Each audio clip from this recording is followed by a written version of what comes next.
Goes around, comes around, Hunter.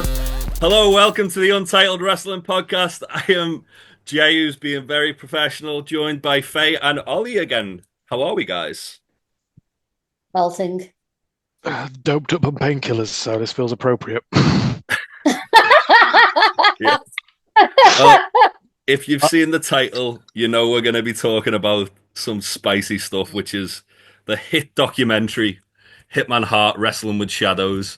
A little bit of background. It was filmed during 96 to 97 in the WWF, following Bret Hart around as he made his kind of choice whether or not to go to WCW or stay with WWF. Reason I'm saying WWF because the Pandas hadn't sued them yet. It also is kind of like critically acclaimed. Like Dave Meltzer's said, this and Beyond the Mat are the two best wrestling documentaries ever made, and I think that's some pretty high praise. And I think from having watched it when it first came out to watching it again yesterday, it definitely is fascinating bit of wrestling lore. What did you guys think of it for the first time, both of you watching it? You would never get something like this these days. Like there's a story behind that which I'll tell you at the end. But so I did a little bit of reading around the documentary. Like I said, I love wrestling, been a massive wrestling fan for years. I've obviously heard of this documentary. I've seen all sorts of stories and recaps and retellings of the Screwjob. So I felt like I'd known this documentary without actually having watched it. So watching it for the first time, you kind of get the real gist of, A, this is a fucking 90s piece of media. We're going to get into some of that. But it's fascinating because nothing like this would ever exist now. Like the level of behind the scenes unfiltered access that it's Paul J, is that the guy who Paul J, Paul J, the director of it, the amount of access that he got to WWE backstage in a way that the WWE have no say over is fascinating. And the fact that it's this moment, it's this year, this is what they've captured is incredible. It's so lucky. Isn't it funny though? Like, because it's sort of come from that view of like they're untouchable, so people can film what they want because they're never gonna like nothing ever bad's going to happen. Like it's from like that like not ego, but you know what I mean, like believing in your own fucking hype that much. Well, it's which in the 90s is like warranted because obviously and it was. This was kind of like the catalyst that started the Attitude Era. Like the Montreal Screwjob is literally what like spearheaded the Attitude Era. That was the sort of like explosion, like the big bang, so to speak. It's the birth of the Vince McMahon character. Like yeah, absolutely. And it is absolutely fascinating. It's so like I said to both of you, it's like the most unintentionally funny documentary at times, just because it's just so corny. But then it does take a very dark turn very quickly. So yeah, he was like listening to me, like watch this in real time, like today and yesterday, like. Oh, it was excellent. I was so happy about it. So it opens up like as well, like the most 90s thing ever, where Brett's at Monday Night Raw. There's like music with people chanting. What is the music choices in some of this part of this document? Like, I'm sorry to cut right in there. It's outstanding. Like, it is so good. Are we going into like a it feels like a very almost Egyptian Arabian Nights kind of music going on. I was going to go in. Yeah, I wondered what that was. It's that 90s serious, trying to be serious, trying to be brooding, like, trying to be edgy music. And mist. Yeah, I was like, what is this? I was going to watch The Mummy or something. And it's narrated by Bret as well, which is cool. So Bret, like, it starts off showing him do like going to a school in India and meeting all the kids and talking about how important it is in being a hero to kids, and that's kind of like a large underlying theme throughout the documentary. Bret Hart. Like Bret's kind of like wanting to maintain his integrity as like a good guy, and it's the first time I questioned whether Bret Hart knows whether wrestling is a work or a shoot. More on that later. It then sets up the scene for the Montreal Screwjob, where he said the Hitman character would sooner blow his brains out than job to Shawn Michaels.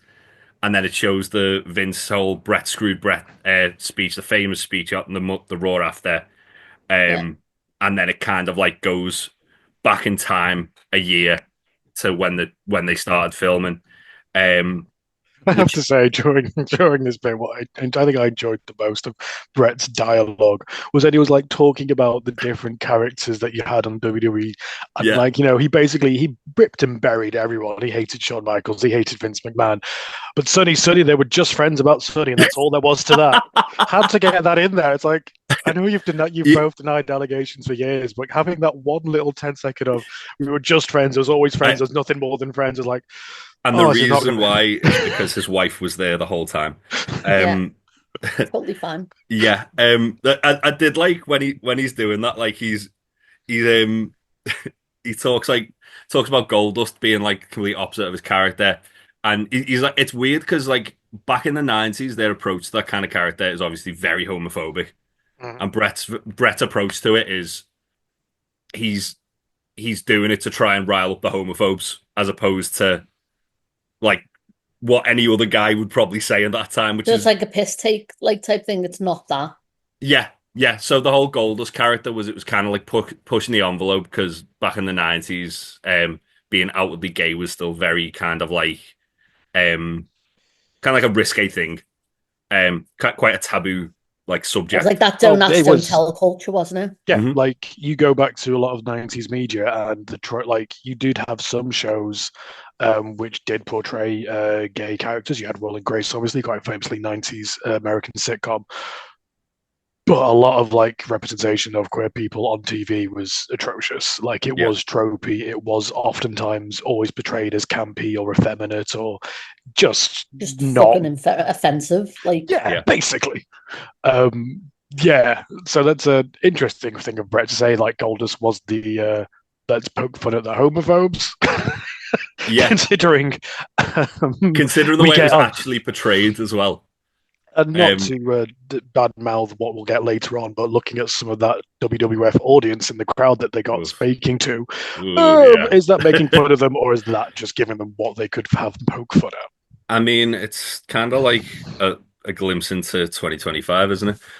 the Um, way they portrayed the fans, though, like in this documentary, is wild. And I'm sure yeah. we'll get to that when we get to that. You But can oh you my can tell God. a Canadians made that about American fans. Let's put it that way. You could tell Oh, someone who doesn't like, maybe someone who didn't understand. Like I don't know. I know Paul J wanted to make this documentary about a year in Brett's life, but like Yeah, as a documentarian looking at the WWE then F fandom, that is just a fascinating thing in and of itself because that was yeah, really like that was true. Like people talk about fandom and nerd culture these days. That was 90s WWF. Like that yeah. was a yeah. hotbed for like what people You badmouth say as that, and that fandom explains these. so much about me, and I don't like this magnifying glass being turned on myself, Yeah. guys. I'm Um, not gonna lie.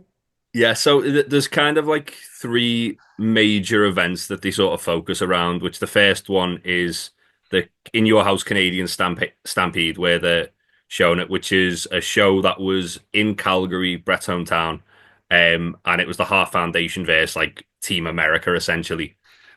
Brett as well just reveals he's turned 40, and he introduces the Heart Foundation, except for Brian Pillman, weirdly first. Um, Yeah, and then you also see really awkward looking Vince Russo in the background, trying to like arrange the promo.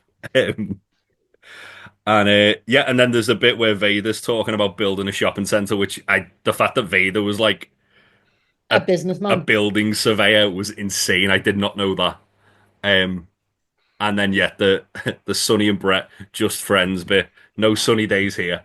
Um, are you aware of that, Faye, or is that just Please complete? elaborate. So, one of the reasons why Brett hated Sean was because Sean, who was having quite an open affair with Sonny behind Sonny's, well, not even behind Sonny's uh, husband's back, like pretty much right in front of him, um, said on television that Brett had some sunny days, alluding that they were having an affair, and yeah, nearly destroyed Brett's marriage.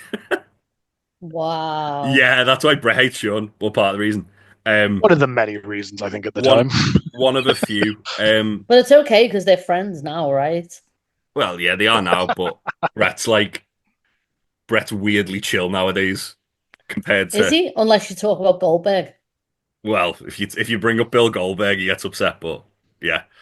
Um, so Brett reveals that he's only ever worked for his dad and Vince, his dad being Stu Hart, who had Stampede Wrestling. He talks about how he wanted to be an actor, and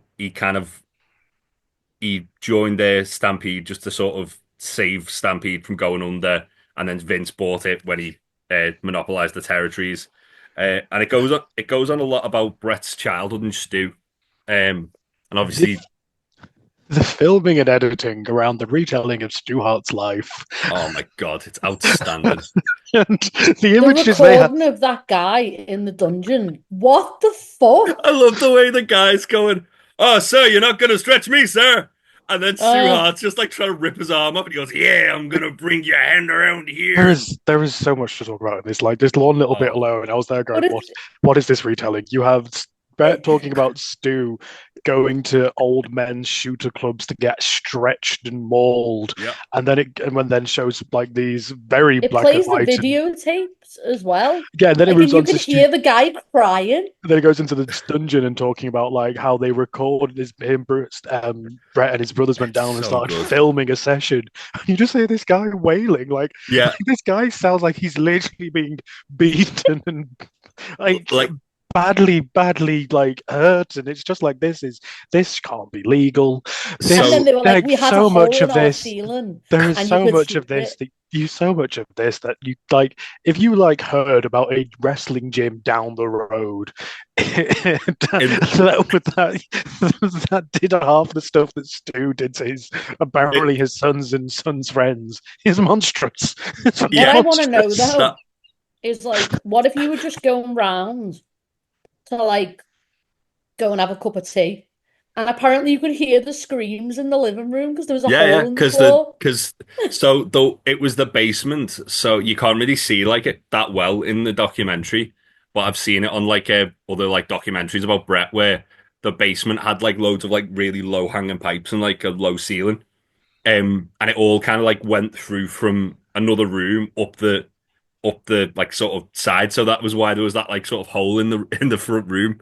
Um, well, yeah, Stu Hart's like an infamous guy for like being just like a tough guy, and I think he at one point had the longest wrestling match ever because they were just shooting and it went for like a couple of hours.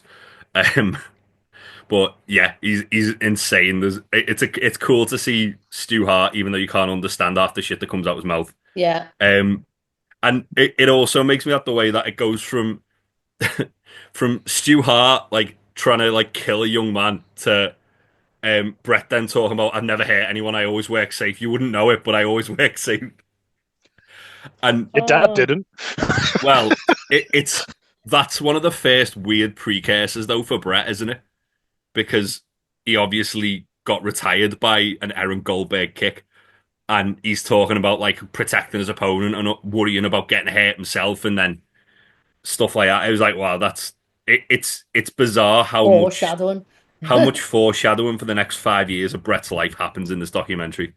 Um, he he then it then segues into a story about like how the whole Hart children would get bullied at school, and this is the first part like that made me like absolutely double over laughing. First of all, because it's got Brett's sisters Ellie and Georgia saying they used to call us Hart Fart, and that just sent me. And then and them saying about some kid who was 2 years older than Brett who wanted to fight Brett when his brothers weren't around.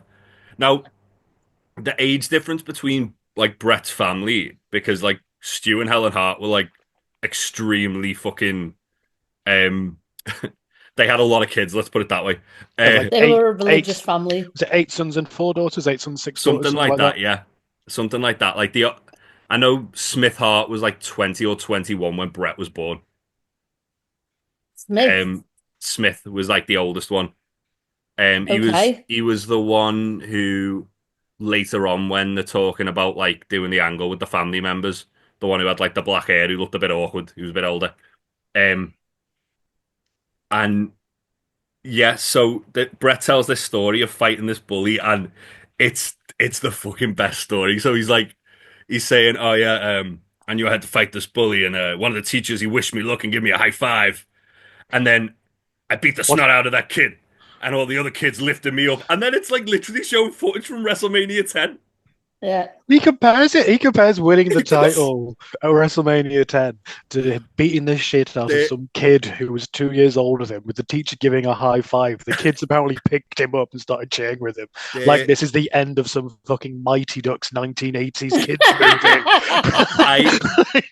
It's like Breakfast Club where like he puts his fist in the air and then it rolls to the credits. This is some 80s PBS like kids drama movie about bullying, where the message is, of course, always fight back and take the piss out of the other Not- bully, because that's how you win, kids, is by beating the shit out of somebody else. And the Not teacher's only- going, You yeah. heard it first from Ollie here, guys. Not only do I want this to be true, I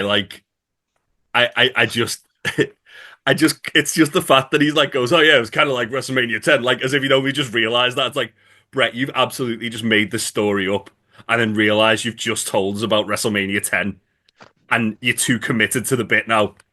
Oh. Absolutely outstanding.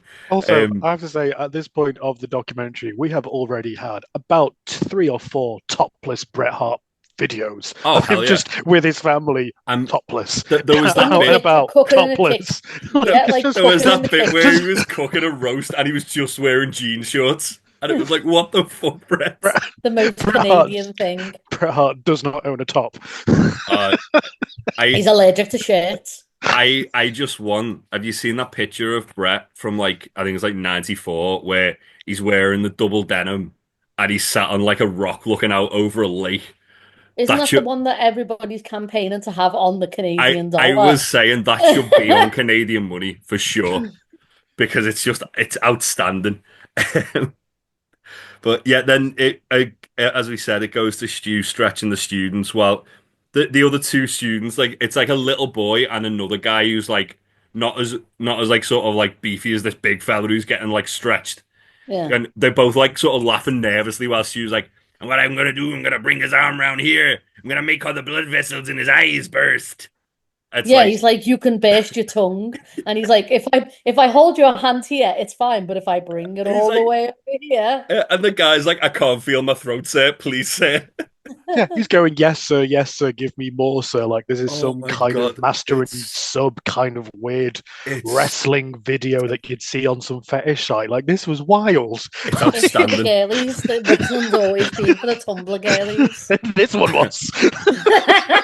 You know what? I think if Bryan Danielson was around when Stu Hart was, he'd have been fucking down there. He'd have been in this fucking documentary for sure. 100%. Um, so then it kind of segues to Brett like sitting in the moonlight, looking out the dungeon window, talking about like how like this kind of like built him as a man and didn't not wanting to be a wrestler. And then he said he didn't like getting stretched there when he was training. And then it just segues to like some like guy in like like rubber guy in an electric chair, which is at the bottom of Brett's stairs, and he's just sat there nodding, and there's no explanation. It's like, what is this? Yeah, There's or he's like- just a there's like- half family gimp. It's fine. Don't worry There about is a it. full 5 to 10 seconds of this body gyrating back and forth on the screen, being And it- electrocuted, and I'm going, what the hell? And And then it it's- just pans back to Brett sat next to her, dead face in the camera at the bottom of his stairs. It's just with a his thing smug going look on his face. It's like, yes, I own this, and Yeah. what? Like, Yeah, this is what This is what I this spent my every millions millionaire on. has. Yeah. This is what I spent the WCW money on, guys. Oh. And yeah, he then talks about how like this is again like one of those like sort of comments he says, which is really weird foreshadowing, because it kind of foreshadows himself and Owen as well, where he says he doesn't want to come out of wrestling as anything but a success rather than a tragedy, as so many come out. So obviously Owen, like 18 months after this documentary come out, unfortunately passed away by like a horrific accident. And 2 years after the documentary come out, uh, in 2000, Bret had to retire due to Bill Goldberg. And yeah, and Davey Boy as well. The other one, he obviously got injured and had like the horrific back injury, so and ended up dying very young. So it's insane in that like sort of 2-ish years after the documentary come out and after Bret made that comment, what would happen.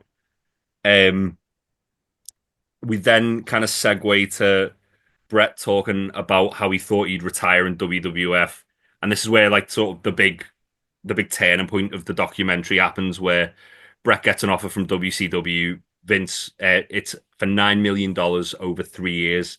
Vince offers Bret a 20-year deal, and it's then Bret kind of. Is this about where he's in the swimming pool? Yes. Yeah. Yes, he is in Yeah. a swimming, he is in a swimming pool. Just talk about how he's the belle of the ball and he's been wanted by both Oh, he's these the people. prettiest Yeah. girl at the prom. So there's it's weird, isn't it? Like obviously there's a lot of kind of you see like a lot of wrestlers who are loyal to Vince and all that.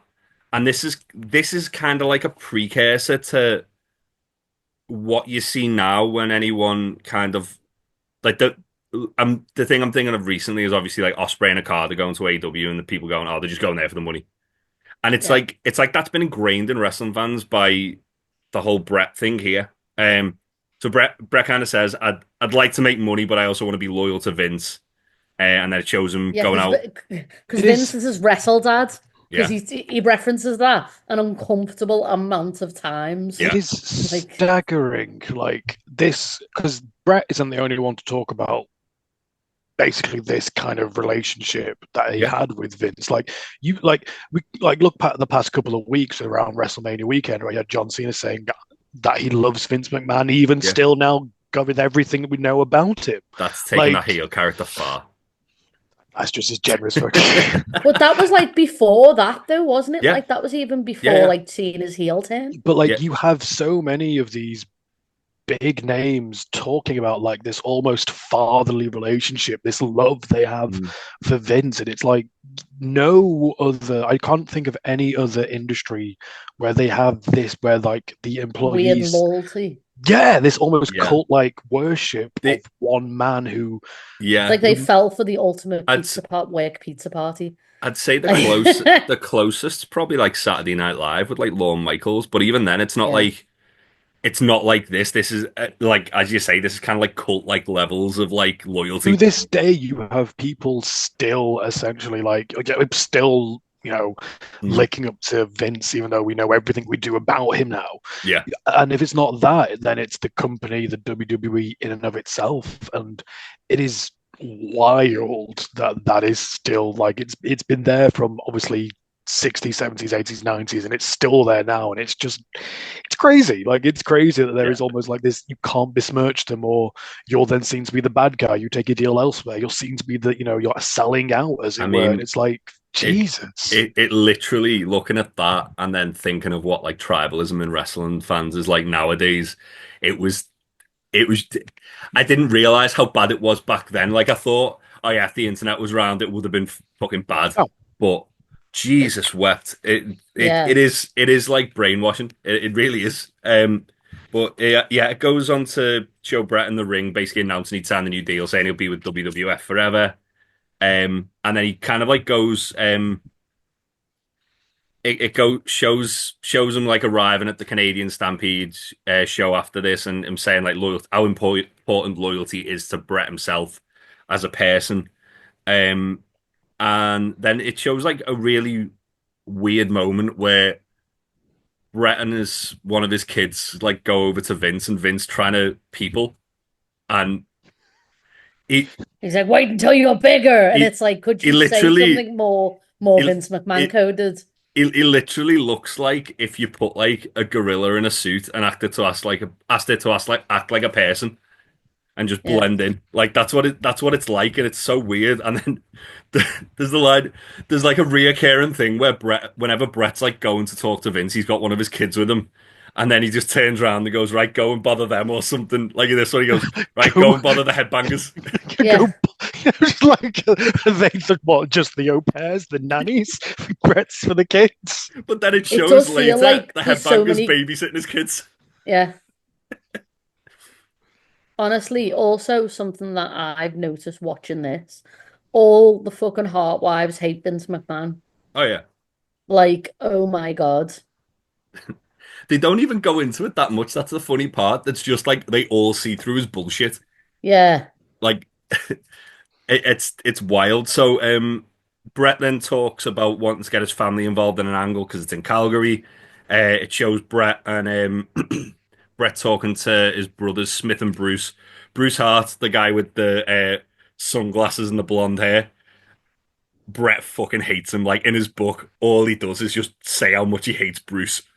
Um, Also, I think he's a bit of a grifter because I know in Jericho's book, Jericho says he was trained at the Bruce Hart Wrestling School, and he said he went to this school and literally Bruce Hart shown up on the last day, pretty much dressed like he is in this film, Oh God. and just goes, "Yeah, guys, you're gonna learn how to be a Hart like me," and then just leaves. And it's just like he's my favorite Hart just because he's batshit insane. So yeah, Bruce gets to throw a beer at Brett at Stone Cold. And there was a really cool way that they kind of show this where Brett's planning the match with Pat Patterson, and as they're going through it, it shows the highlights as it's happening.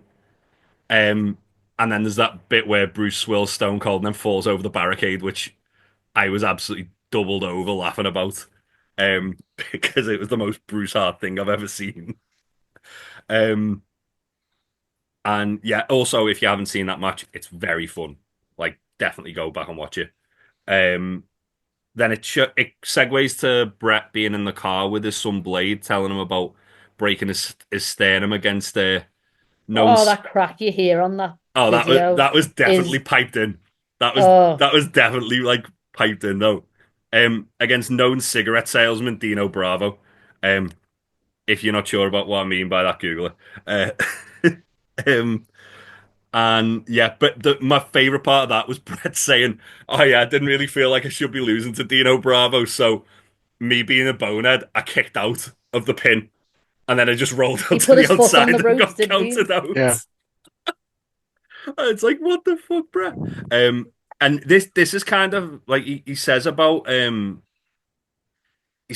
coming back too soon, and obviously says like the company said they'd look after me, but I was out about 7 weeks and they were only paying me a couple of $100 a week, so I had to come back to kind of like support the family, probably much too early. Um, and then he goes into talking from that. He goes talking about the actual Hitman character and how he's kind of developed this character who has got like good morals and is a wholesome family man. He's not sure that WCW would know what they're doing with the Hitman character, which is why he stayed in the end as well. Um, and then he just segues onto like introducing more people. So it It is wild how quickly that was brushed over. Brett got paid a couple $100 a week in full fucking yeah health, Yeah. and it's just yeah like as if it's like Jesus Christ, and you're still loyal to this company. yeah Yeah. Today. Yeah, like he was like, "Oh yeah, I had broken ribs. I had to come back after like 7 weeks." But then also, like later He Had to on, come broke back all of his early. Had to ribs. come back early yeah. because they weren't paying his But health care. but then also, like when he's talking about this is one thing I think Brett might be a bit of an unreliable narrator purely because later on he's like talking to Vince. He's like, I only missed 2 days with injury.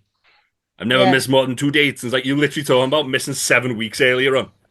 Um, So what is it? And also he had like that like hiatus he went on where he was off for like about 6 months, which was like literally just before this documentary was filmed. Um, I don't know. Uh, I just think Brett thinks everything's a fucking shoot. Um, but yeah, he introduces so it's quite funny because he introduces Mick Foley and like it's like, oh yeah, Mankind's one of my favorites. Like he's a really good guy. Um, and then he introduces Triple H, and you can tell Brett fucking hates Triple H. Immediately. Like, he's like, oh yeah, he's a smug up himself kind of guy. And it shows Triple H going, if they're booing me, that's my version of cheer. And he goes, yeah, he's just not a nice guy, not a good person. And Yeah. then And then talks about Stone Cold, and he goes, "Oh, he's the most evil man in the WWF."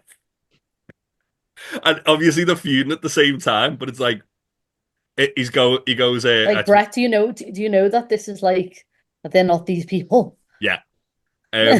And then he's like, oh, it's weird because the bad guys are becoming the heroes, and he talks about the fans like cheering Austin, like beating up his knee, and then eventually Vince pitching the heel turn for Bret at WrestleMania 13 with the like legendary match he had with Stone Cold, which brings me to the closest we're gonna get to a TMFA here. Do No. you want to know what the original pitch, according to Bret Hart, was for You're gonna WrestleMania tell me. 13? You're gonna tell me anyway. I'm gonna tell you Bret's actual fucking quote. Oh God, go So on then. this was at an Inside the Ropes event in 2016.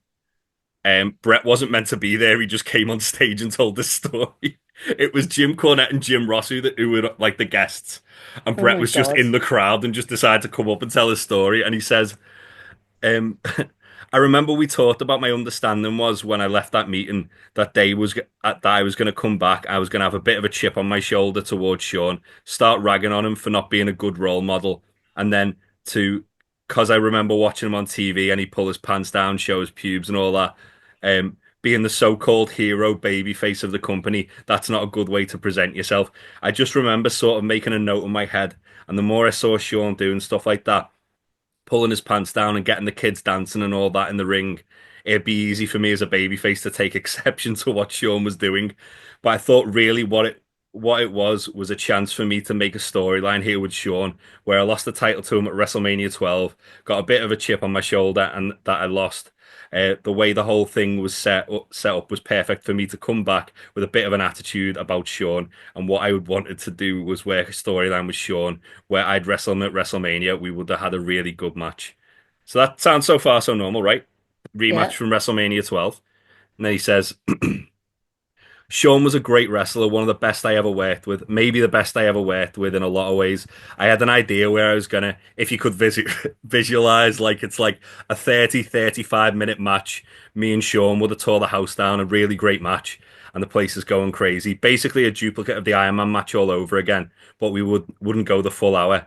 I wanted to do a thing where Sean was stomping his foot, getting ready to give me that big kick, and I'm in trouble, like I'm pulling myself up from the ropes, and on the other side of the ring, Sean's going to give me that big kick as I stagger over to him, just like in the Iron Man match. Except this time, I would take Sean's foot, catch it in the air, get him to the ground, and put him in a shoot hold on his foot and break his foot right in the middle of the ring. I wanted Sean to tap out like they do in the UFC, where it's like when they break someone's arm and tap out pretty fast, and everyone jumps in, and it's very serious kind of thing. I wanted to break Sean's foot. They hand me the belt. I would have stood over him and said, "Fuck you, Sean." so I got this great idea, guys. How about I just break Shawn Michaels' So foot? Bret What the Hart, hell? Bret Hart's pitch was he was going to come back and break Shawn Michaels' Famously foot. safe worker, Yeah, Bret Hart, who doesn't hurt anyone. and then end the show standing over Sean saying "fuck you, Sean," as the babyface. And you're telling me this is a man who, Is a safe worker. yeah, he's a safe worker. I just don't think he realizes wrestling's a work. Um, but yeah, that didn't happen because Shawn Michaels lost his smile and basically vacated the title. And Bret ended up having the match with Stone Cold, which went down in history as one of the best matches of all time. Um, Bret Break his gets foot. Bret. I knew that would give me that reaction. I only remembered it when I was talking about it to someone today, and I was like, "Oh, I need to make sure I bring that up because that's just like a fun little bit, just for me." Fun's one word Um, for it, yeah. I love Bret. So Bret fumes about Austin getting cheered while he beat him, and then he gets really upset about like how it's kind of like America versus Canada. So he starts doing like these anti-American promos, and shows like Bret beating up the Patriot while the Star Spangled Banner's playing. Um, but then he says like after, oh yeah, I feel bad about like shit talking like all these places. There's a line where Vince says Bret should call Pittsburgh the septic tank of America, and Bret's like, oh, I These quite all like. sound these all sound like what he was trying to do with Dean Ambrose. Like Like Vince is like, you need to trash talk I, everyone. again, history repeats itself. Yeah, But yeah, it's funny because like I think this is Bret's best character work when he's like doing the anti-American gimmick because he was outstanding. And the fact you've never really see to that level. Like obviously you get it with when AEW come to England and Osprey was the heel in America, but then when they come to England, Osprey was very much the babyface. yeah. It's like the MJF stuff, isn't it? Yeah, like it's essentially they reversed did it for MJF in AEW. Yeah, Yeah, but with this, it was like Bret would get boot. Like the way they kind of toured as well was like they do a couple of weeks in America, a couple of weeks in Europe, a couple of weeks um in Canada. So they kind of really padded out like the boos and cheers. So it was yeah. really interesting the way they did it. Like credit to the way they done it. It was great. But you can tell it's a Canadian documentary because boy, do they make American fans look stupid outside of SummerSlam. They sound like they can't even string a full sentence together. Like it hurt to listen to. It it is like quite funny though, like the way like so like they're all kind of torn over Brett and Taker, and then there's like loads of like Brett fans who are like, well, Brett, like I've got a Canadian flag, and these guys are being mean to me because I Yeah. think Brett's a good guy, and they're gonna be mean to me because I've got my Canadian flag here. And there's that woman who goes, what did she says? I've got the Oh, she's actual. like, I went to college She went, I because went of to Bret college Hart. to do a computer graphics course because I love Bret Hart. It's like I don't think those two Out things of are it. exclusive. Yeah, like, I mean, you know uh, what? If she took inspiration and she's Yeah, pursuing her dream, I'm all for it. Like, absolutely, more absolutely. power wherever you get your inspiration from for doing whatever it is you do in your day to day life. All fucking more power to it. Yeah, But some of those fans, my good god, like like the amount of them that are just like, oh, Canada's. It literally, it's like going back into like it's like we've gone back in a time machine in 2025 to 1997, and not much like has those. changed. It's like South Park. It Blame really is. Canada. It was around that time as well, wasn't it? Yeah. So yeah, Brett talks about like how he's unsure about like doing the heel character because he's worried he might not be able to be a hero for kids anymore, and there's no turning back from like this character. Um, again, Brett, it's wrestling. You can do it. I believe in It's you. fine. Um, and he's talking about like this kind of like sort of weaves back into the insecurity about Sean again, where Sean's the special guest referee of the match, and he's worried Sean's gonna like just take all of Brett's heat, which, He to be fucking did. fair, is exactly what happened. Yeah. Um, Brett went from being like the big heel champ to Shawn and Undertaker having the big hot feud. Um, and then shows highlights of the match with the 90s chanting music again. Which I'm here for. More wrestling promos should have 90s chanting music. Um, and then it shows like the finish of the match where Brett says "fuck you" to Sean, just like he should have at WrestleMania 13. mhm. Sean brains Taker with a chair, which probably explains why he's got some of the views he's got today. And Brother P like just shouts "oh shit" in the back and then it kind of goes to Brett after the match looking like regretful with his son looking disappointed in his dad.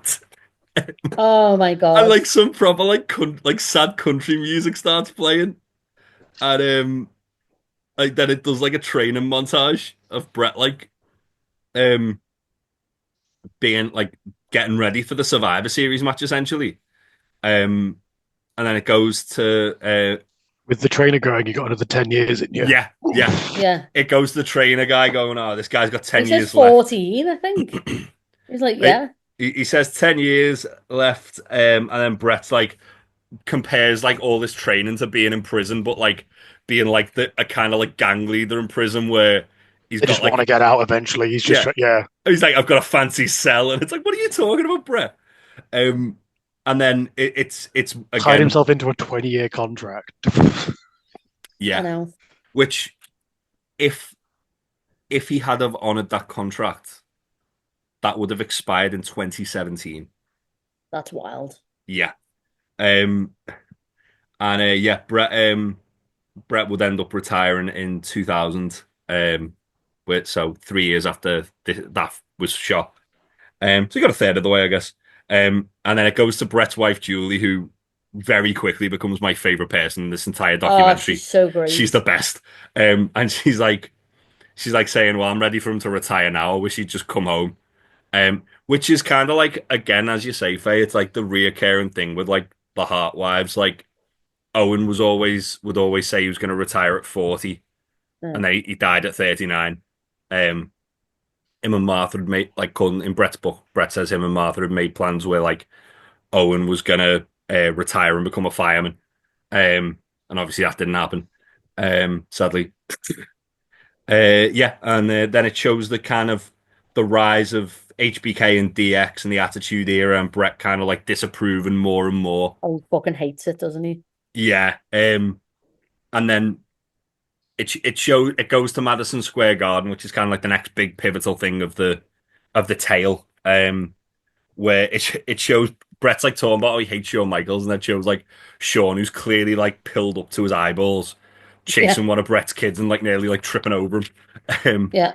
was like, "Oh, Shawn, don't do that." And it's the state Shawn's in there. It's amazing. Like he was able to like Do function anything. at that. Yeah, it's wild. Um, It's insane to think about how many wrestlers were like so heavily under the influence, and it's like, yep, oh go yeah, in and like go do your thing and put like another wrestler's life in your hands. yeah, It's even wild as I think the majority of those matches, like your person opposite you in the ring was also equally as coked up as you were. yeah. Like it's just a dumpster fire It's waiting to happen. it's like to go back to Bret Hart, the match that he had with Bulldog at Wembley. In his book, he talks about it where Bulldog was like on like I think he was on like heroin or something. He was like absolutely fucked up to the point where he didn't know where he was, and Bret had to basically just talk him through the match, like Yeah, step by step, and they end up having like this like incredible match. Um, yeah, it was insane. But yeah, basically, it then kind of shows after Madison Square Garden, Vince tells Bret he wants out of the 20-year deal. So this was about 18 months into the deal. Vince has then said, I want out. Um, oh no, sorry, about a year maybe. And then Bret basically goes home and tells Julie, and Julie's like, "What?" straight away. Yeah, She's she's like, like, "What did he say?" yeah, Like ready to throw hands, and he says Vince said he'd be in financial peril, and Julie's like, "I don't I don't believe believe that." that. Yeah, Um, and then Vince says, so Bret calls Vince, and he comes out with like his little notebook, which he's wrote like everything down in, which is mad. Where he's like, Vince said nobody wants Bret more than Vince, and Julie's like, well, if he wants you that bad, why is he letting you go? yeah, And Again, the then excuses of financial peril and budgets, we're still hearing 30 years yeah. later. It again, has not yeah, changed. yeah, it's like the whole the way they act like WWE is like a little mom and pop company. It's like They're the Vince was, underdog. They're the yeah, underdog. Vince was They're just a little un guy. like fair enough. He wasn't like in anywhere near the financial like ways in now, but the deal that he offered to Bret, he ended up giving to Undertaker and Shawn Michaels. So it's like, well, what's going on there, bud? But it's Bret kind of like hits the nail on the head where like later on where he's like, I think Shawn's become the top bad guy. You've got Stone Cold and Undertaker who are the top good guys. Um, where does that leave me? Because I'm kind of like in between both. And he says he feels like Vince has kind of like sabotaged his career at that point. Um, then just before that as well, Bret asks to cut the camera and he says he's going to call Eric Bischoff. And he said he's been WCW said what can they do to make it work? Um, Yeah, and they were then just like, what can we do to get you?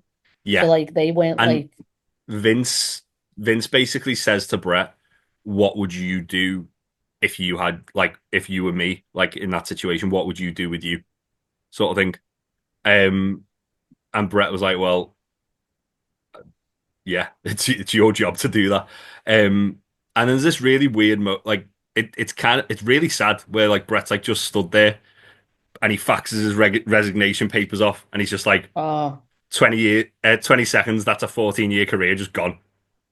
I was like, wow, that's you can see why he's such a fucking bitter man. oh, Um, but also then Brett immediately goes on Canadian TV and shit talks WWE, which I forgot all about until I watched this documentary again. That Brett basically like a month before leaving was like, oh yeah, I'm gonna shoot.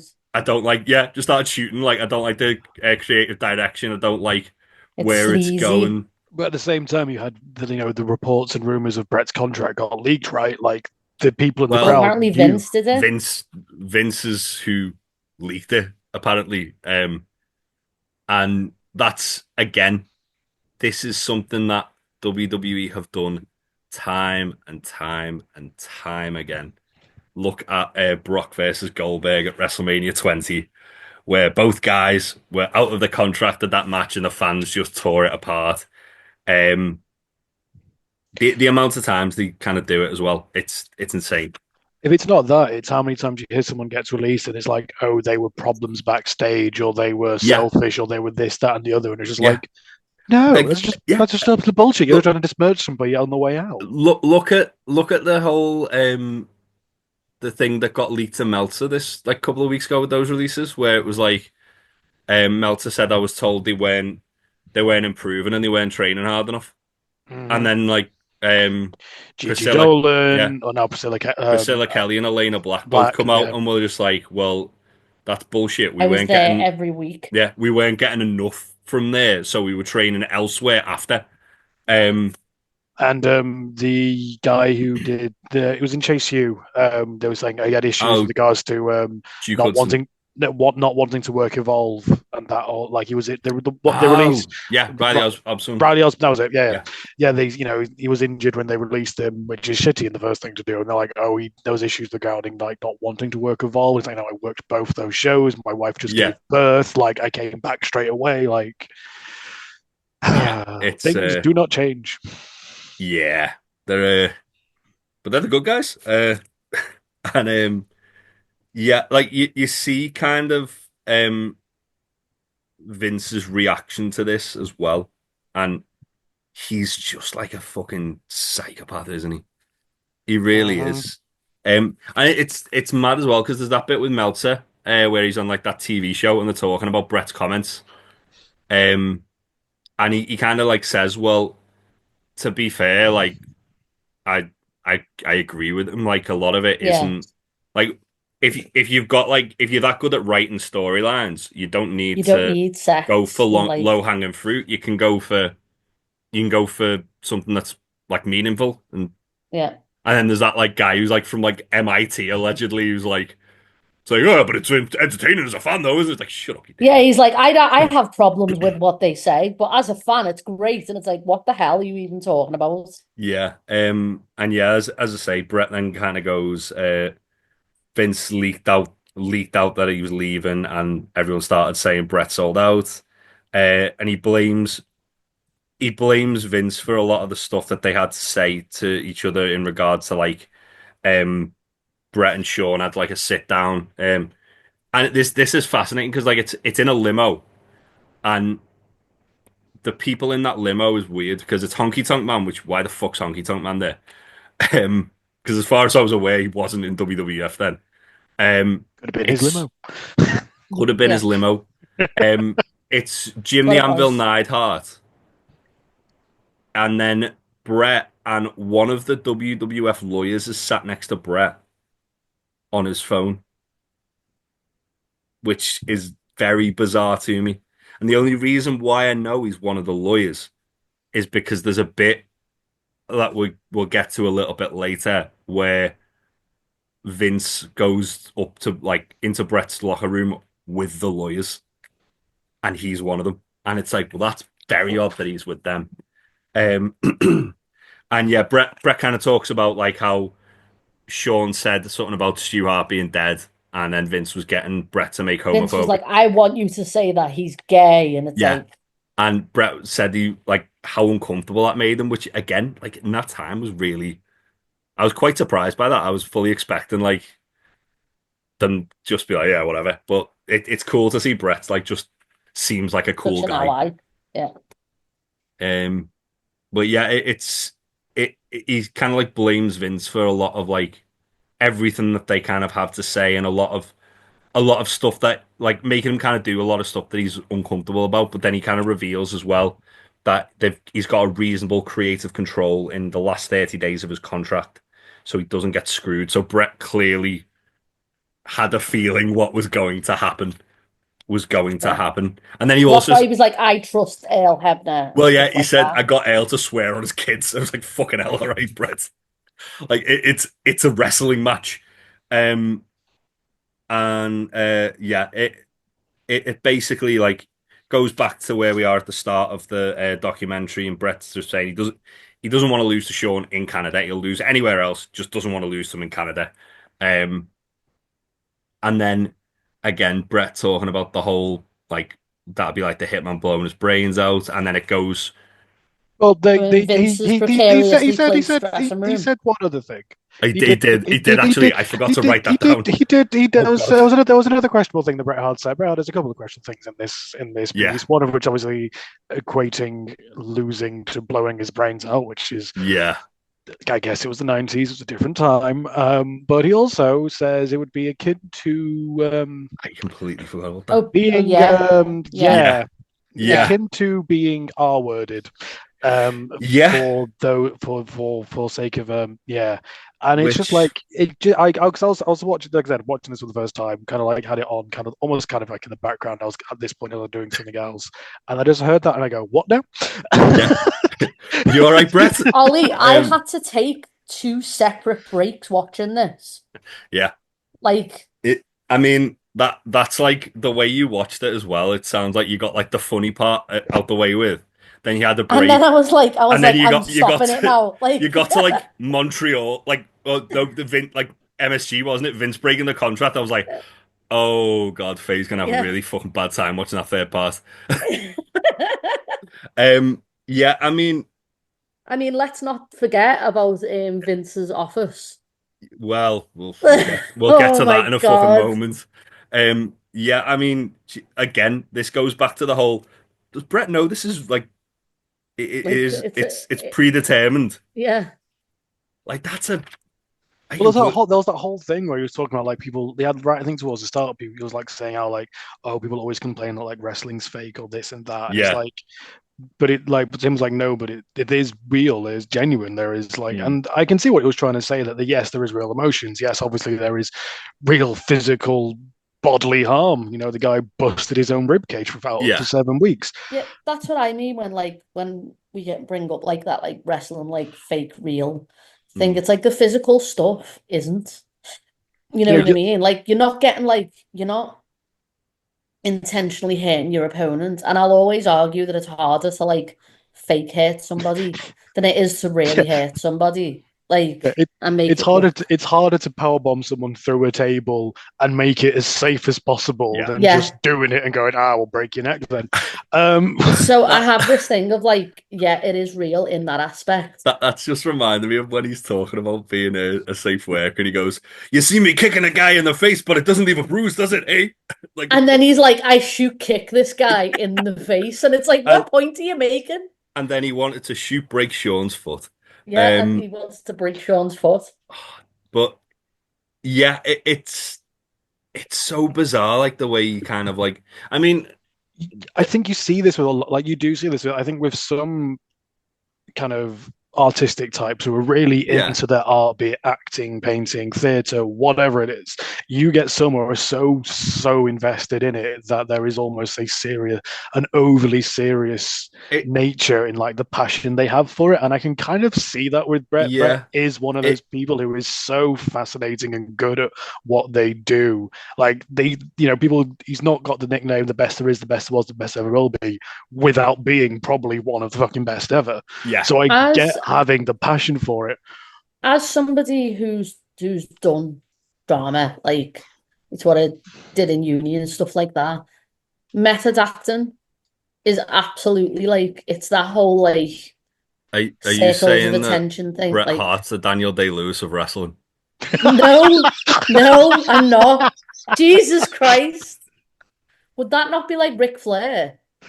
Oh no, Because he's fully bought his own gimmick. I'm trying to think who's like that into the gimmick that like to a degree Undertaker, but then obviously he's like He's not now, though. He's just the worst. I don't know. He's still. I mean, his gimmick now is he's just a fucking scumbag who loves cops. Um, Repping the blue. I mean, what about Hogan, pathological liar? Yeah, A Hogan. real American. The guy What? the guy that beat up Brock Lesnar after coming out of the UFC. Yeah. I had to explain that to my brother who doesn't watch wrestling the other day. He saw it and he went, "Did Hogan really beat up Brock?" I was like, No. "No." I'd have just been like, yeah, it did. Hogan Defo wasn't. happened. Hogan wasn't even in the company then. He just had a hip replacement. Oh my God. Oh God. Um, He needs to release one of those backwards records again to convince us all, obviously. No, he's just doing the professional amateur wrestling competition with Oh, Eric God. Bischoff, which is the dumbest fucking thing. I How have we got to this? It's like what if Bloodsport was shit and really racist? Isn't that just power slap? Is that not Yeah, well. control your narrative? Oh God, I mean, this is worrying me because I discussed a potential new series with somebody last night, and I know they're going to listen to this podcast, and I know you've just given them a lot of ideas for potential episodes. Oh, So I'll make. If there's anything to do with power slap or stupid ideas that shouldn't have got as far as they did. What we did discuss was Hustle Japan, which is that's happening. I'm gonna get drunk and talk about that and watch it. But yeah, it is wild that Bret like takes it everything so seriously, but like to the level as well that it's almost charming in a way. Like it's like, you know what, so Bret, do you, but I do have quite a funny story about the one time I met Bret Hart, which was he did a book signing in Waterstones in the one on Bold Street. Jay, I was there. So I didn't get into it because I slept through my alarm. So basically I was round the back of the shop trying to get a picture with him, and with a group of people. Oh, okay. And as he comes out, he's like sort of like, "Hello everyone, hello," and then some guy starts playing Shawn Michaels music on his phone, and Brett's like, "Hey, who's doing that? Who's doing that? You think you're funny?" And just like gets into his car and fucks off. I was like, "God damn it!" But it's like he was so angry. I was like, "Yeah, that happened." Oh my God. They were the days. But yeah, it's to kind of like go back to like Brett's kind of like I don't want to say paranoia because it's justified, but he gets there. He talks like with the wife and the kids. They're all like seeing all the wrestlers. He introduces like some niece and nephew to Vince, and he goes, "Right, go do something. You go talk to somebody." Brushes them off, and then him and Vince go for a coffee. Now, what Brett doesn't tell Vince is that he's wearing a fucking wire, and their entire conversation was recorded, which I completely forgot about because every other time this has been covered, it doesn't get brought up.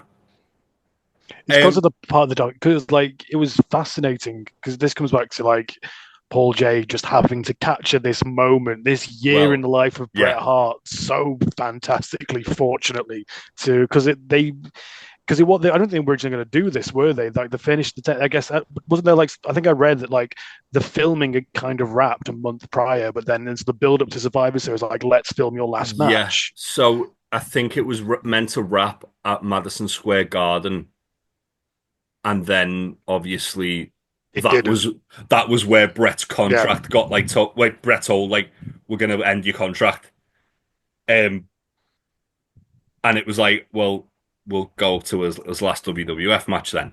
And as well, because like I think because it comes, you may be talking about this later, but like I think because of the nature of recording laws in the UK, in Canada, it meant that it was legal for one party to record without the consent of the other party, which is why that filming exists. God basically. bless Canada. Well, The thing I was going to leave to the end, I'll tell you now because it kind of ties into this whole thing.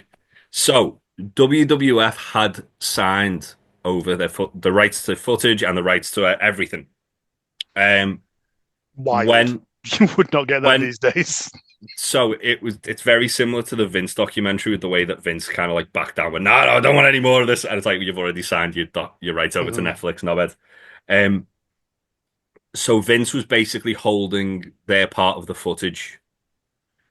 Um, when WCW found out about this documentary, they offered to pay all of the legal fees to get that footage back, and also said they Turner said they'd pay for it to get a run in theaters.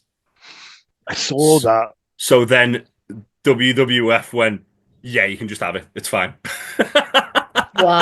Yeah, because Wow. because like McMahon signed over the rights to everything backstage, Yeah, essentially, bar, funnily enough, which I found fascinating, the use of Stone Cold and Stone Cold and the Undertaker backstage, yeah. like for like kayfabe reasons, they weren't allowed to film anything with regards to Stone Cold and But the Undertaker. the only thing you see with Stone Cold is when he's getting help to the back after that Yeah, match, or isn't he's kind of like in the promo in the he? background as such. But yeah, like they threatened them, right? And then it was I think so. I read it with an interview with Paul J talking about how like basically they spoke with their lawyers, Mm, and their lawyers were basically like, you have like you'll win this case, but it will take you 3 to 4 years, and this movie will never get published if you take it to court. mm. So, which is why Yeah. I think they accepted not taking WCW's offer and instead just accepted Vince giving them all the footage because Vince shat himself and he realized, oh no, a company's And just filmed everything that happened at the most volatile moment in potentially their company's history at that point. yeah, but in hindsight as well, it was like so beneficial to WWF this documentary coming out because it didn't see the light of day in America for 10 years after it come out. That's Really? Yeah, wild. it didn't release in America. It released in Canada. It released in the UK. It was on BBC Two here because I watched it like when it was on television. Because it's the Oh year Um, my after it God. came out. Like this is yeah, it all was filmed. No, 98. yeah, this was filmed like November '97 and it released December '98, right? Mhm. Like, Yeah. So they brought out in 2008 a 10-year anniversary uh like version with a documentary that Bret did with Paul J about Owen's death, which okay. I haven't seen. Oh, And I imagine it's probably harrowing to watch. I don't Uh, want to watch that. but yeah, You can it is fascinating like how this documentary was allowed to happen, as you say, because it, it's just the perfect storm of timing. So yeah, we get Brett going into Vince's office with a mic on. As you said before, Faye, there's a sign under Vince's office, which, Oh, it oh says boy, Vince McMahon's that's office, and then fucking underneath problematic. it's like ladies' dressing room, and you're like, oh my God. Yep. It's almost as if he was signposting what he was doing. Um, Oh, and yeah, Brett basically like kind of talks to Vince, and Vince's like, yeah, we'll do what you want to do. Do what you want to do.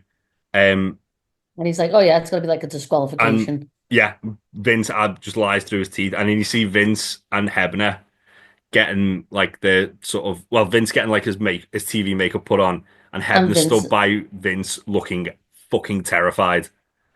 Um, and then Brett saying to like Davey Boy, "Oh yeah, it's going to be a DQ. This is what's going to happen," sort of thing. Tell him the finish.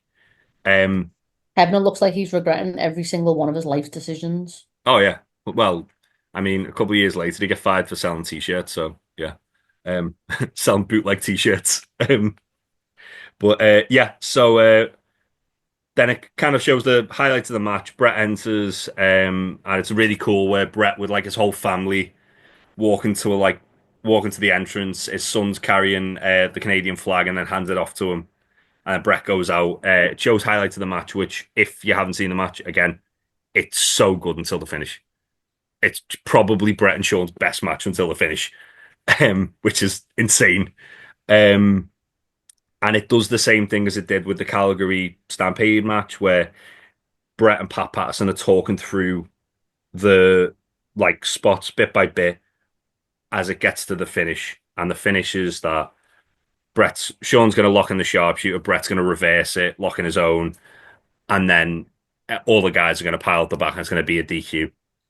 That doesn't happen quite that way, which is why this documentary is so infamous.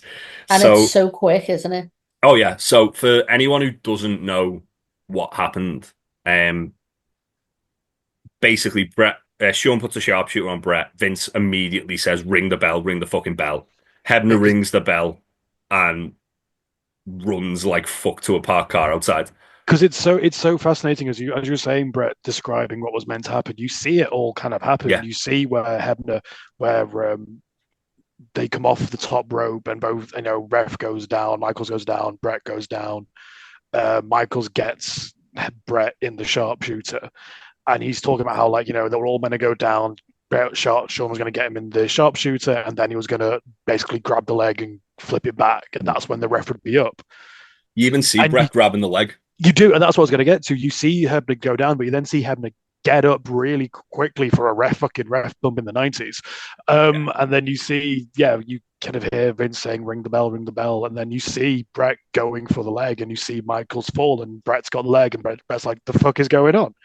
And Yeah. then he realizes what's just happened, Oh, and immediately gets the perfect bullseye target onto Vince's face with that loogie he spits at him. It could not be more perfectly Vince is wiping it away like minutes after as well. Like it's in his hair for like a good minute or two after. It's incredible. And then there's a bit where like Bret like realizes what's happened, and Sean like just gets out the ring, kicking off, grabs the belt, and is like, "This is fucking bullshit." And I don't know how much Sean knew, given the state we see Sean in earlier in the documentary. I genuinely am kind of leaning more towards that Sean didn't have a fucking clue what was going to happen there. but isn't there been tales saying like Triple H, they all knew, like, they all knew, and he got H told, and he got told to act like he didn't know. That was my understanding, like looking into this further. Yeah, I mean that makes sense. But it's the fact that he just lied so effortlessly to Bret's face while they're sitting in the locker room and it's just them. Well, that's heartbreaking. That's the thing as well. Like, there was like a sit down thing with Bret and Sean that WWE put out about. I want to say it was about like 2016, 2017, maybe, and it was about the Montreal Screwjob, probably 2017 actually, because it would have been the 20-year anniversary of it. It was about their feud, but they brought up the screw job, and Sean, even then, born again Christian Shawn Michaels is like full stone face, and I didn't have a fucking clue. I didn't know they were going to do you like that. Lies. And it's like, oh Sean, you sad little yes man. But yeah, I'm kind of I feel like he didn't know as much of what was going to happen. More just be prepared that we're going to screw Bret. Maybe like he didn't know exactly what was going to happen. But yeah, so I feel like he wouldn't want like a match that fell that flat in terms of the end. Yeah, especially because of how good the match was. Again, Yeah. like even if it was just like the DQ finish, it would have still been screw Bret, but like it would have consensually. it wouldn't have been a good finish, but it would have still like as opposed to just stopping the match. Yeah, because there's only one match which was good that was stopped mid match, and that was when Antonio Inoki stopped Luke Gallows versus Sylvester Takai, because it was the worst match he'd ever seen. So yeah, Bret flips off Sean and then just trashes the place. You see him smashing up monitors, and you see there's a really good bit where it goes to Julie reacting in the crowd like, "Oh my god, it looks like she wants to kill. She's gonna fucking kill somebody." Yeah. Oh my god. And then we get the best 10 minutes of television ever. Oh, it's outstanding. So the Bret then gets, I forgot about this happening. Bret getting like escorted to the back by security. Yeah. Oh, he's like Vince's ran to his office. Like, well, like from the ring, like Bret gets escorted from the ring by security, and like you see his son crying and looking back as everyone's like booing like and throwing shit in the ring because obviously they didn't like the finish. And then yeah, Bret, especially as his kid doesn't understand why Bret's leaving either. Yeah, you see him like crouched in like nowhere. Yeah, he sat there and he's just like, I don't want him to be leaving. I don't understand why he is. I'm losing some of my friends. And it's like, oh, it's kind of sad. But again, like Bret said, that's what's mad. Bret wanted to stay. Bret never wanted to leave. He wanted to stay and work for them forever. because Yeah, he, and Vince is like, what would you want me to do? I don't want to lose you. And it's like, yeah, well, you know, it is a good idea. Don't. Um, so yeah, Brett's escorted to the back, and then he goes, "Ah, the piece of shit's locked himself in his office," and then it shows Brett in the locker room, and Sean like going, "I had You hear no him off idea. screen. Yeah, I didn't know they were going to do that. I wouldn't have agreed to that sort of thing." And Brett's just like looking at him like, "Oh, whatever."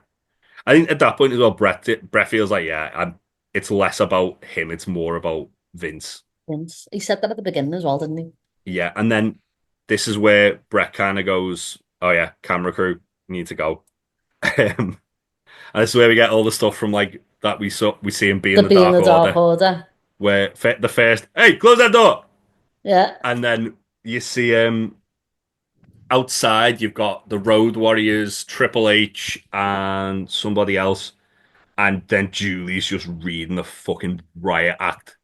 Yeah. Um, It's Triple H looking like a fucking told off child. oh, it's so Like Scolded child. scolded, like yeah. his head's down, he's not looking at Well, it. He's like, I didn't know. It's like, that's fuck off.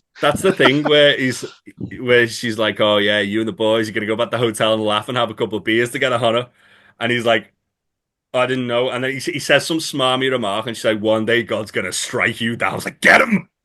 And then and she says the line that I've quoted quite a lot on the podcast recently, which is, "What goes around comes around, Hunter." Oh, And she calls them all pieces of shit. It's amazing. Like that speech it's is so good. fucking excellent. And then you get the next, "Hey, close that door," and then you see Vince and all his lawyers. And he's like, don't look at the camera as Yeah, they're walking yeah. past. Vince and all his Vince, lawyers going into the Vince wobbling as he's walking. Yeah. well, I mean, Oh, yeah, he'd just be knocked out. yeah. So first you see them going in, and that's when you get that, "Hey, close that door," and then you see Vince wobbling. It's like, "Don't look at the camera," and Brett it goes into Brett, and Brett goes, "Yeah, Vince walked into my hand." And so the story goes that Vince goes in and Brett's just about to get in the shower and he goes to Vince, "If you're still here when I get out of the shower, I'm going to knock you the fuck out." And Vince is waiting there for him. And Brett just uppercuts him and Vince like landed and broke his like foot or ankle or something because he This was was like, on Behind the Bastards as well, wasn't it? Like it they spoke was. about it on there. And yeah. Then Brett's just like, "Yeah, Yeah, he's like, I, I hit him real. I got him real good, but he walked into my hands. yeah." Like, But then as well, after when he sat with Julie at home and he's like, "Yeah, you know, hidden Vince was the right thing to do." It's like, come on, Brett. It was. I mean, if there's one person it's always right to punch, it's Vince it's McMahon Vince McMahon. because he's Absolutely. one of history's greatest monsters. But also, come on, man. Don't. like, there's like so many. Like, I've heard so many stories of like other people who were there at the time, and like their reactions to it. And like, I think Brett talks about how like he had like Owen and Jim and Davy Boy and Taker and Hawk and Animal and a bunch of the guys who were basically like backing him up essentially, like basically telling Vince, "What the fuck, man? Like, how could you do something like that?" And then I think Davey, when they're all going into the office and they're all being asked like, Vince is asking to have that conversation with Brett. I think there's a line thing from Brett's book. I've heard this story quoted is that Davy Boy goes to Brett and goes, "Don't let them get you alone in here. Remember what happened to Bruiser Brody?" And it's like, holy Fucking shit. hell. Like, Why? What Like, happened to Bruiser Brody? oh God, Bruiser Brody. The long story short, he got stabbed in the showers. Oh Um, my God. but like it was mad because no one saw it at all. Nobody at all saw it, allegedly. And when they did the court case for the guy who got arrested for it, they didn't send the summons to the witnesses until after the court case. like I think, but fucking the horror stories in wrestling are wild, like are fucking Yeah, awful. Um, yeah. but to go back to like the Hitman one, like I think there was like there was rumors and talks of like people being like they're essentially going to boycott, they're going to like no show the next So taping at Raw. Mick Foley and Rick Rude both quit the day after. Or they both didn't. I think it was Crush as well. They both no-showed the next bunch of tapings, didn't they? Or like, yeah. So Foley got talked into coming back, um, and Rick Rude did just let go. I believe Jim Neidhart and Bulldog they both let go, but Owen Vince refused to grant him his release, which obviously turned out the way it turned out, which Which is sucks. insane. Yeah, especially because Owen Hart came up with the game character that Triple H ended up using after he died. Really? Yep. Owen Hart was going Oh, by the game, and Triple H then did it to honor Owen. oh, I don't like that. Nope, don't like that. That Triple H behind the bastard's gonna hit different, I tell you. Oh, it really is.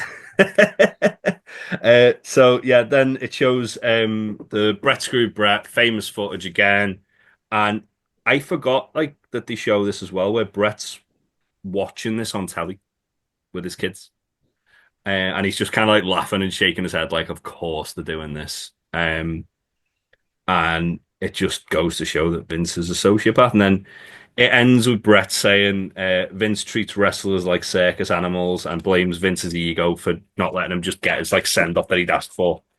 Um, and then he says that WWF murdered the Hitman as sad music plays and him and Old Man Stu walk back to Hart House. Um, there is a bit as well before Montreal, which I forgot to put in my notes, which I've just remembered, where Bret and Stu have like a heart to heart. And Stu's just Yeah. like, don't let him screw you, Bret. Don't let him screw you. It's like, oh my God, Stu knows. Can you imagine the telling off he got from his Well, dad? the thing is, as well, like, it's not the first time that Vince has done that to a wrestler. Yeah. Like Wendy Richter at the original Screwjob, where she asked for, God forbid, she asked for a contract similar to one of the male wrestlers because she was the Yeah. woman's champion. mhm. So then Vince got, It's like Dusty as well, isn't it? Like Dusty Rhodes as well, like what he did with him. yeah, well, that was kind of more just making Dusty look silly because Yeah. he was the sort of the same with Flair, I guess, to a degree as well, because they were guys who had made the name elsewhere, and Vince Mhm. is a lunatic. Um, Moolah was the one that screwed over yeah, Randy Richter as it, dressed in a mask. it sure was the Yeah, Spider Lady. just because awful fucking people doing awful things to people in wrestling. Remember when they tried to name that trophy after her, and Snickers refused to sponsor her? Only because there was such an Because there was outrage. such a People like, the backlash. fuck Yeah. are you doing? She is Yeah. awful. Yeah, I Talk mean, if anyone's it's. comparable to Vince, I it's was fucking Moolah. I was gonna say it's quite on brand Vince McMahon, like platforming and celebrating a human trafficker, but Yeah. I don't know, maybe birds of a feather. Monkey see, monkey do. Well, yeah, but yeah, that was Wrestling with Shadows, Hitman Hart. What did you guys think having seen that for the first time? It was a good time until it wasn't. Yeah, it's fascinating though. It is Oh, yeah. a piece of wrestling history, a documentary of wrestling history that, for all intents and purposes, should not exist. But the fact that they have captured this fucking year of Bret Hart's life is insane. Yeah. And is I was incredible. watching it and I got halfway through it. And then I sent them. I've got a friend who's like getting back into wrestling, and I'm desperately trying to steer him away from watching WWE, which isn't easy. But like he's like gone back and watched like all the old stuff as well, now that it's on Netflix. Mhm. And I've sent him this because he's never seen it. And I was just like, watch this. Yeah. Like It- is true. Like there is like it'll be like. So the worst comparison, it's like when WWE tried to do the recording of what really happened at WrestleMania with Cody Rhodes and Roman Reigns, and that weird fucking documentary that's basically blowing The Rock for 45 Oh, minutes. you mean Um, you mean the one where The Rock like told everyone that it was all his big idea, even though it was just the fans were like, we fucking hate this. but like, Yeah. can you actually imagine if they had, like, Cody actually had a documentary crew actually with him for Yeah. like that time period? and if that exists, like that would still be so edited in favor of the WWE, whereas this is just a very They should have just done they're one for All Out. like They should have done one for yeah, Brawl yeah. Out. If they That's if what yeah, should have happened. yeah, if CM Punk for whatever reason had a documentary crew following him for a year through all of that, that would have been that would have been probably the most as insane thing you probably could have captured. Yeah. But yeah, this is amazing that this thing exists. It's lucky that this thing exists, and it is obviously biased in favor of Bret Hart because of course it is. It was a bad documentary about the guy. It was always going to be like his And story, it was also a little bit about retelling Canada. of it. But yeah, it's fascinating. It's very 90s, very, very 90s in So its 90s. editing and music choices and just the nonsense that surrounds a lot of that. I'm so glad you said music choices, Ollie, because a year after this came out, Bret Hart released a soundtrack of songs that were songs that he were inspired by. Well, no, songs that he put together. Basically, a playlist he put together, but in the 90s. So we released it as a CD. He did a mixtape. Bret Hart did a mixtape. He did a mixtape. That's what I was trying to think. He did a mixtape, which He burns is a CD on his computer. this is the official soundtrack for Wrestling with Shadows. Are you ready for the track list? Go on. So, Please. number one is Keith Scott, the Hitman theme intro. I'm guessing that's just Bret Hart's intro. Then Rascals, Sharpshooter, Best of the Best. Okay. DDT, Lie Detector, which, I mean, ooh. Wow. Rob Zombie, Super Beast, because why the fuck not? It's wrestling. There has to be some You sort gotta of have, Rob Zombie you gotta have connection. new metal in the 90s and wrestling. Yeah, of course, yeah. Gob, Self-Appointed Leader. Glory Tone, Halfway. This is where it gets super Bret. Brian Adams, Only the Strong Survive. The most Canadian thing ever. Sebadoa, Flame. BTK, Peppy Rock, whatever the fuck that is. Days of the New, Touch, Peel, and Stand. And then there's two that are Keith Scott original score, which I can only think are probably the chanting music that we get. Yeah. A song by a band called Moist called Resurrection. And a song, Econoline, Crush, Sparkle, and Shine, which I think is the really sad song that plays when At the end. after Bret and Austin. And then SOFT, Second Coming, which I think is the song that plays at the end. Oh my God. Again, the most Bret Hart thing he could have fucking done was put a mixtape out about the film 2 years after it released. Because why the fuck not? But also, that's the most today thing that you could possibly do as well. Except this days to be create a Spotify playlist. Like, yeah. It sure fucking is. Oh God, I love Bret Hart. What a strange man. What a strange family. Well, yeah. So just before we wrap up as well, there's a couple of conspiracy theories around the Montreal Screwjob that I've mentioned mainly on Dark Side of the Ring and other stuff that has been put out by the Fed. That Bret was secretly in on it. Thoughts? There is the fact that I've seen people who actually think this was all a work. That like everyone what was. What other things like, do they believe this in? is the same people who believe fucking lizards exist. I mean, like, you know, Scott Hall is adamant that it's a work.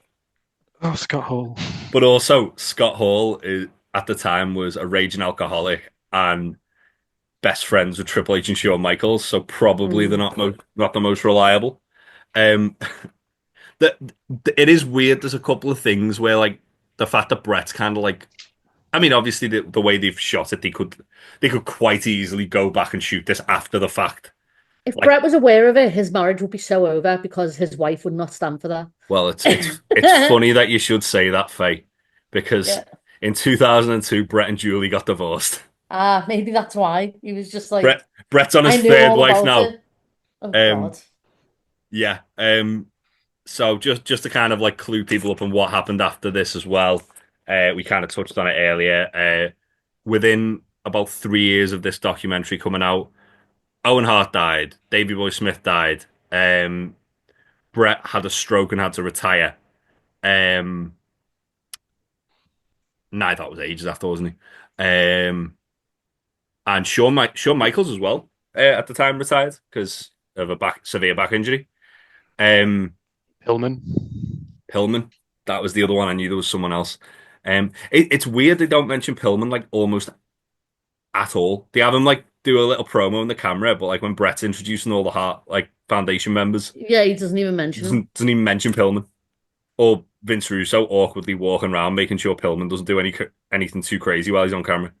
He does have Um, the craziest eyes though while he's on camera as well for that split second. he does. It's mad that his son's Lexus King or whatever he calls himself these days. Um, Oh, but the yeah, Lex offenders. ugh, no, thank you. No, thank you. But yeah, that was the first of a new series we're going to start trying to do of just doing wrestling documentary like reviews because it was quite fun. I've To got an idea for a documentary that I haven't seen yet that I'm going to put to you in a okay, message that I want no to worries. watch. No worries. We'll talk about that after we've finished recording, and we might do that. Yeah. Before we do go though, Ollie, you do have Mhm. quite a few things to promote, so the floor is yours, my friend. Yeah. Yeah, so if you didn't hear it on when I was on last on here, we are putting together Liverpool Games Fair. Liverpool Games Fair is a queer-led all-day board gaming event taking place on Saturday, July 19th at the Blackie Arts and Community Centre over in Liverpool, near Bold Street. Near Bold Street. Near Chinatown? Yes, right next to it. It's the big building right next to the arch. It is an all-day. So it's an all-day event going from 10 a.m. in the morning till 9 p.m. in the evening. We're gonna have bookable games of Blood on the Clock Tower. I'm speaking with an old RPG group of mine that I used to help run games with over in Manchester. That is the Manchester Rainbow Dragons. They are a queer RPG group, community group that started pre-pandemic as like just a group of like 50 of us, and then it blew up in the pandemic, and now they've got like I think over 1,000 members on Meetup. They do games in Manchester. They do a bunch of games online. Lovely group. So they're going to be running a bunch of RPGs for us. We have the Dyson Pins. Excited. Yes, we have the Dyson Pins Board Game Cafe. They're providing a board games library with us, as well as bringing some of their people over to kind of help teach games and get involved. We're going to be having giveaways because I've just received, oh my God, I've received a massive 3 boxes from Ravensburger, the board game publisher. They have given us a bunch of games that we're going to be giving away with some future stuff as well from them, which is going to be really cool. On top of all of that, there's like a big open gaming hall. We're speaking with traders to get those traders in as well, traders and vendors from the area. But on top of all that, we have just announced our first live show as well. So we are looking to plan 2 live shows on the day because there's a massive theatre down in the Blackie, which seats like 150 people. So the first show at the event going on at 5 p.m. Tickets for these will be sold as an additional cost to entry just because of kind of like costings and making sure, that at the end of the day, we are making some money because what we've written into the constitution for the events that we put on is that 50% profits go to local queer community support groups, charity groups. So we want to be giving something back to the community as well. So tickets for these 2 live shows will be additional on top of entry to the Liverpool Games Fair. But the first one we've got is the comedy duo Nerd Mentality, who are an amazing duo of comedians, queer comedians, who are going to be supporting us on the day. That's Joe Mayo and Mary Martin. Joe's been he's been working one of the researchers and writers for BBC's QI, which is amazing. Mary Martin was a finalist for the West End New Actor of the Year. These are 2 really, really talented comedians. We're loving to have them on board with us. Tickets for that have just been announced today. They're going to be £5 a ticket on top of entry to Games Fair. They're doing their Nerd Mentality show. It's a fantastic show. The duo are incredible. They've won a bunch of awards and plaudits for being around the Edinburgh Fringe and stuff last year, and they're just doing Brighton Fringe at the moment in time. And then our next special act, we are just in the final details of booking and hoping to have that confirmed very shortly, but it's going to be a big one. Amazing. So that's Liverpool Games Fair. It's happening Saturday, July 19th. Tickets go on sale Friday, 16th of May. So that's this Friday at 1 p.m. Tickets going to be about £15 for the day. And it's going to be an amazing day. We're really looking forward to this. It's something we've been planning for a while now, and the hope is that we get to do more of these in the future. So this won't be a one-off. We are hoping, fingers crossed, maybe in the new year we get to do a big weekend event as well. But we need this one to go well first. I don't think you understand how excited I am for this. Like, I am so pumped. Yeah, same. You'll see me at Clock Tower for sure. There is such definitely as a mayor and not as a demon. We want to support. There is such a large queer nerdy gaming community, not just in Liverpool but in surrounding cities as well, and we really want to celebrate that, which is why we're getting the Manchester Rainbow Dragons in to do RPGs. It's why we're speaking with local community groups. It's why we're celebrating queer artists with some nerd mentality. We really want to make this a real big fun festival, and this isn't it isn't a queer only event. This is a space for queer people and allies, anyone who falls under the LGBTQIA umbrella, as well as anyone who is an ally and a good person. To everyone involved in this community is welcome to attend. And that's it. That's what we're putting on. That's what we're working towards. And I hope as many of you can come, because it's going to be a really fucking fun time. It's going to be so good. Yeah, I'm very excited for it. As soon as you told me about it, I was like, yep, I'll be there. And my best friend's coming, and she's never played Clock Tower before, and I'm gonna so excited pray that me and her are on the evil team together. We've got 2 rooms dedicated to Clock Tower, so there'll be 2 games of Clock Tower going on all through the day, about 8 games of the thing. We've got 3 rooms for RPG, so there'll be 9 sessions of tabletop RPGs going on across the span of the day. We're going to be doing, like I said, giveaway competitions. We're going to having party games organized for people to, if you're coming solo, don't be afraid that you're not going to meet anybody, because we're doing organized things for people who are coming solo to meet other people. And we are super friendly, so you can come find us. And if you see us, we'll probably have stickers if I remember to get them printed. Which I'd need to do. I took my son to the last Clams event, and I got to murder him, and it was honestly the best feeling ever. I urged you to murder your son. He still hasn't forgiven me for it. Clams have just announced an event today, actually, haven't they? So. Yes, we have. June 8th, I believe, is the next. So Clams is Clock Tower, Liverpool, and Merseyside. That's the community, that's the group that's putting on Liverpool Games Fair. And yes, we have just announced our latest event taking place over at the Bloom Building in the Wirral, which is a fantastic venue. Again, another venue that has really supported us and supported the events that we are doing. And yes, tickets have just gone on sale for that. June 8th, I believe, is the date. I'm literally just pulling up the I've got it up now. June 8th, tickets are on sale for that. And then tickets go on sale for Liverpool Games Fair Friday, May 6th. So this Friday, as of recording, tickets will be going on sale, and I'm so excited. We'll probably have this out for Friday, so I'll make sure all the links are in the description. We'll share them on all the socials as well. Yep. If you like board games, if you want to come play board games with us, you might do. I don't know. I'm not your dad.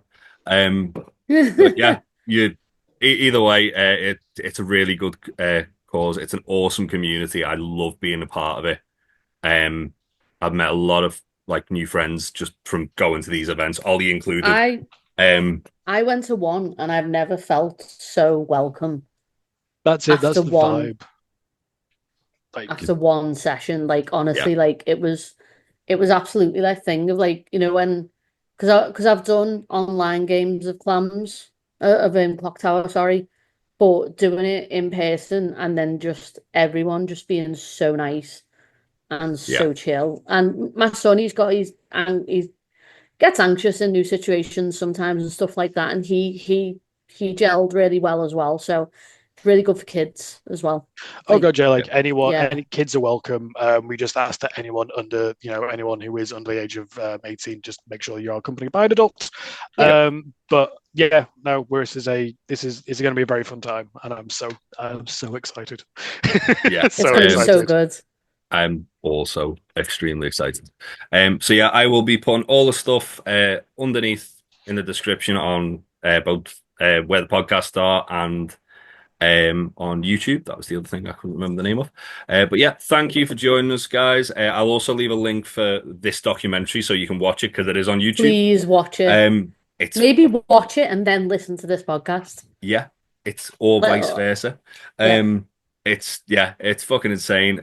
Thank you for joining us, and we will catch you on the next one. Bye. Hey. Bye.